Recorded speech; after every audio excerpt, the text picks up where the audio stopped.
Saya itu awalnya bukan orang yang langsung mempraktekkan Winata, bukan orang yang memiliki konsep itu mencegah, itu enggak sama sekali gitu. Karena apa? Karena dulu kan saya karyawan, saya ada di cover oleh asuransi gitu ya, dan bayarnya kan kalau sakit kan gratis. Jadi saya berpikir gini, kok nggak apa-apa, kok ngapain sih mesti harus minum-minum sesuatu hal yang ibaratnya harus menguras kocek gitu ya. Itu saya dulu gitu ya. Tapi bersyukur banget saya setelah ngikutin acara ini rutin ya, acara workshop seperti ini saya ikutin rutin. Dulu pun sebelum zamannya masih belum ada Zoom, zamannya masih offline, itu saya ngikutin berbagai macam kota ya, saya ikutin gitu ya. Akhirnya ini yang namanya telinga kan nggak bisa, walaupun ditutup kan masuk terus ya. Itu akhirnya itu iya ya bener ya. Nah untuk membuat keputusan saya minum Avameta, makanya jangan dicontoh saya, benar jangan dicontoh. Contohnya tadi sharingnya Ibu Yesi gitu ya, itu benar-benar care dengan kesehatannya, makanya wajar kalau manfaatnya kelihatan banget di wajahnya. Kemudian Bu Ang juga begitu, Bu Asma juga begitu. Karena saya nggak langsung membuat keputusan, jadi butuh waktu. Tapi setelah saya paham arti mencegah dan manfaat bahwa kita ini tubuh memiliki triliunan sel dan sel itu adalah sesuatu hal yang sangat mahal, apalagi sekarang kan musimnya stem cell kan. Stem cell itu begitu sekali suntik itu ratusan juta, betul nggak Bu Ang? Ya. Nah, itu saya langsung kayak oh iya saya tersadar. Akhirnya saya membuat keputusan untuk minum Avameta 3 kali sehari. Sampai dengan hari ini saya tinggal maintain gitu ya sama suami saya. Itu rasanya nggak enak kalau tidak minum Avameta. Dan alhamdulillah saya merasakan badan saya menjadi semakin fit, semakin enak, semakin nggak gampang capek. Jadi ibaratnya itu saya dulu juga nggak sadar gitu ya. Saya dulu adalah penderita MAH ya. Akhirnya itu mahnya sembuh gitu ya, kemudian badannya fit, itu saya rasakan itu gitu ya. Apalagi masa sekarang ini masa COVID, alhamdulillah banget dulu pernah ngalamin suami saya terpapar COVID, saya justru enggak. Saya kalau flu atau apa saya enggak pernah minum obat. Saya hanya istirahat cukup ya, kemudian konsumsi Avametanya dilebihin, sudah enough buat saya. Nah, perjalanan waktunya gitu ya. Saya ini orang yang termasuk waktu itu kan rutin untuk check up ya, check up general check up itu tiap tahun ya. Dan selalu gula saya itu di bawah ambang batas, di bawah. Jadi di bawah saya merasa wah saya aman ya karena gulanya itu di bawah rata-rata gitu ya. Jadi memang keluarga saya nggak ada kecenderungan untuk penyakit diabetes turunan, nggak ada. Nah, singkat kata, waktu saya pindah gitu ya, mengalami satu challenge yaitu nafsu makan yang tidak bisa dikontrol.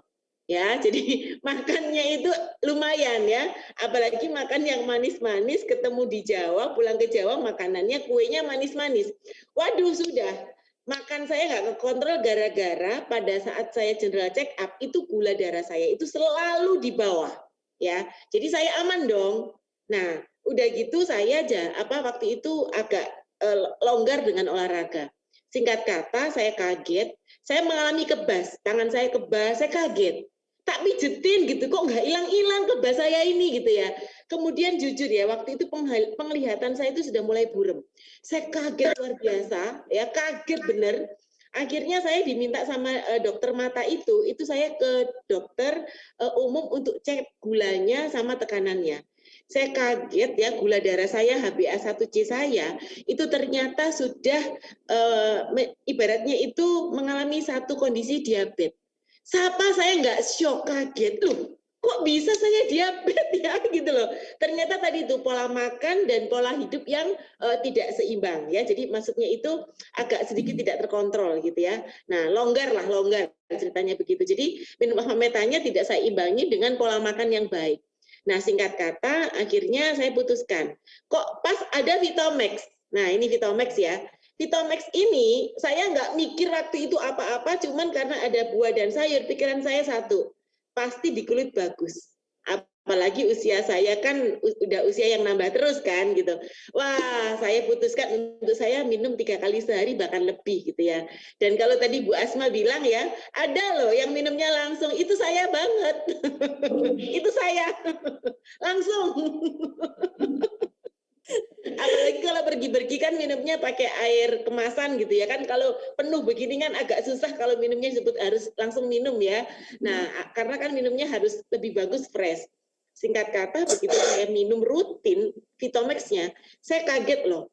Karena yang disarankan sama Bu Asma itu bisa menurunkan kadar gula darah. Waduh, saya langsung minumnya tambah semangat dan luar biasa. Saya share ya hasil ini ya, hasil check up saya ya. Boleh? Boleh sekali, Bu. Ya, saya share ya. Nah, ini adalah masa sebelum saya COVID ya. Itu bulan Desember ya, bulan Desember saya check up. Kemudian beberapa waktu kemudian sebentar ya. Nah ini bulan berapa ya? Mana ya bulannya ya? Oh ini bulan 12. Jadi sebelumnya saya itu 6,5, sementara batasnya itu 5,7. Saya sudah 6,5. Itu kan udah keren banget. Nggak keren sih sebenarnya ya. Nah, akhirnya begitu saya minum Vitomax rutin, karena HbA1c itu nggak bisa dibohongin. Itu adalah karena pola hidup ya, gaya hidup, terutama pola makan, yaitu bagaimana. Dan ternyata mengalami penurunan itu menjadi 5,8. Itu buat saya amazing banget, karena saya nggak diet gula, nggak diet nasi, saya makannya tetap normal, tapi saya imbangin minum Vitomax, Alfameta, sama olahraga, ya, sama ibaratnya yang dulu makannya agak sedikit ngawur ya, dengan ibaratnya malam saya makannya es teler, ini beneran, es teler, es putar saya makan, nggak makan nasi tapi minumnya es teler, es putar. Jangan senyum, Ang. Jadi saya masih tetap makan kue, tapi saya batasin, saya nggak diet ketat ya. Dengan ini tadi mengalami penurunan. Jadi buat saya amazing banget ya. Thank you banget ya, workshop seperti ini buat saya sangat bermanfaat, membuat reminder buat saya untuk terus menjaga kesehatan dan membuat pola hidup yang sehat. Itu sharing saya.